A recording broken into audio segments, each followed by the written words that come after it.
நண்பர்கள் அனைவருக்கும் வணக்கம். அனைவருக்கும் எங்களது வாழ்த்துக்கள். பொதுவாக நம்ம என்ன பண்ணுறோம்னா, அமாவாசை அப்படிங்கிற ஒரு நாளை நிறைய பேர் மிகவும் புண்ணிய தினமாக கொண்டாடுகிறார்கள். சுப தினம்ங்கிறது வேற, புண்ணிய தினம்ங்கிறது வேற. சுப தினம்ங்கிறது சுப காரியங்கள் நடக்கக்கூடிய நிகழ்ச்சிகள். ஆனால் புண்ணிய தினம்ங்கிறது என்னன்னு பார்த்தீங்கன்னா, நம்ம செய்யக்கூடிய பிரார்த்தனைகள், சடங்குகள், குறிப்பாக நம்முடைய முன்னோர்களுக்கு நம்ம செலுத்தக்கூடிய சடங்குகள் இருக்கு இல்லையா, இந்த நாட்களை தான் நம்ம புண்ணிய தினம் அப்படின்னு நம்ம சொல்கிறோம். பொதுவாக அமாவாசை நம்ம என்ன பண்ணுறோம், மாதம் அமாவாசை பண்ணுறோம். அந்த அமாவாசை பண்ணும்பொழுது நம்ம என்ன பண்ணுறோம்னா, நம்முடைய முன்னோர்களுக்கு எள்ளையும் நீரையும் இறைத்து தர்ப்பணம் செய்து அவர்களை மனதார பிரார்த்தனை செய்து கொண்டு, எங்கள் சந்ததியர் வாழ உங்களது ஆசிகள் தேவை என்று மனமாற வணங்கி அவர்களுக்கு படையல் இட்டு அவர்களையும் மகிழ்வித்து நாமும் மகிழ்ந்து கொள்கிறோம்.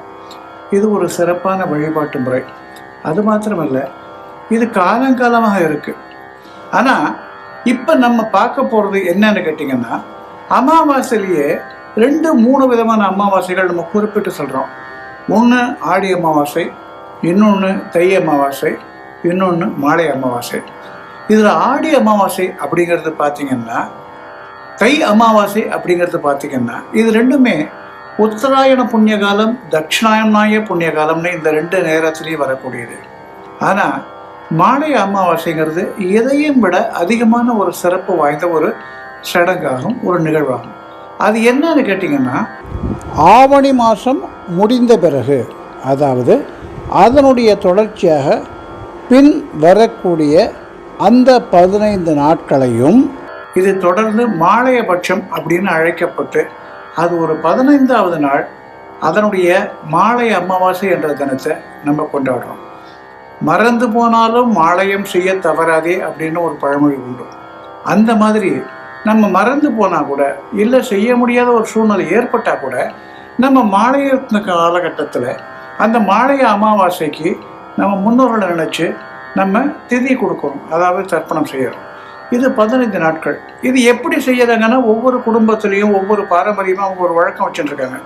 அதாவது ஒவ்வொரு பெரியவர்களும் அவர்கள் நீட்ட தமிழ் மாதத்தில் அதில் வரக்கூடிய ஒரு திதியை எடுத்துக்கொண்டு, அது பஞ்சமியாக இருக்கட்டும், அஷ்டமியாக இருக்கட்டும், நவமியாக இருக்கட்டும், தசமியாக இருக்கட்டும், 10 தினங்கள், இந்த 14 தினங்களுக்கு ஒவ்வொரு நாளும் ஒவ்வொரு திதி என்று அழைக்கப்படுகிறது. அந்த திதி வருகின்ற நாளில் அவர்கள் இந்த தர்ப்பணத்தை அவர்கள் முன்னோர்களுக்காக எள்ளும் தண்ணீரும் இறைத்து அவர்கள் தன்னுடைய காணிக்கையாக வழிபாடு செய்வார்கள். இதில் ஆக்சுவலாக எல்லாரும் சொல்கிறது என்னென்னா, மற்ற நாட்களை விட இந்த 15 நாட்களுமே தினமுமே செய்யலாம் அப்படிங்கிறது தான் சாஸ்திரத்தில் சொல்லியிருக்கு.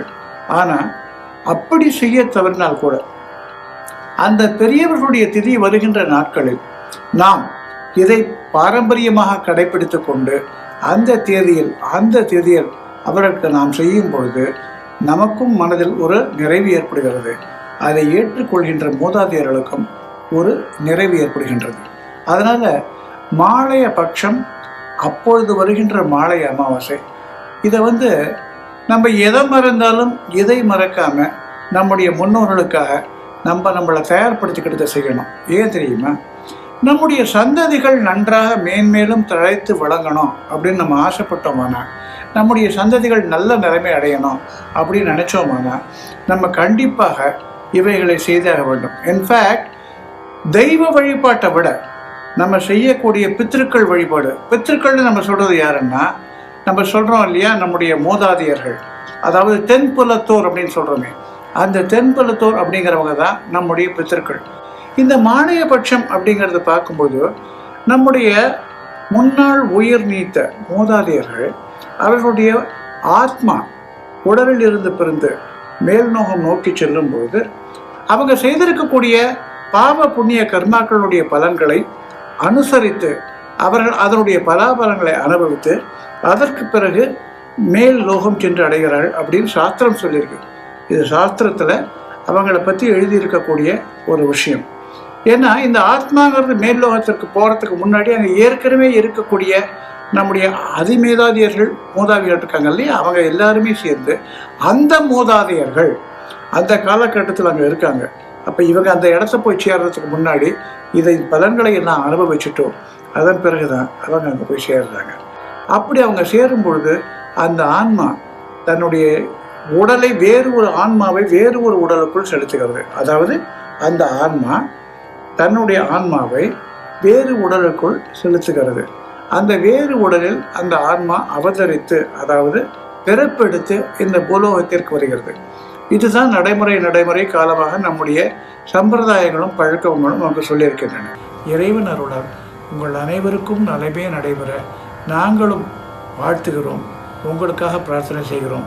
நன்றிகள், நன்றிகள், நன்றிகள்.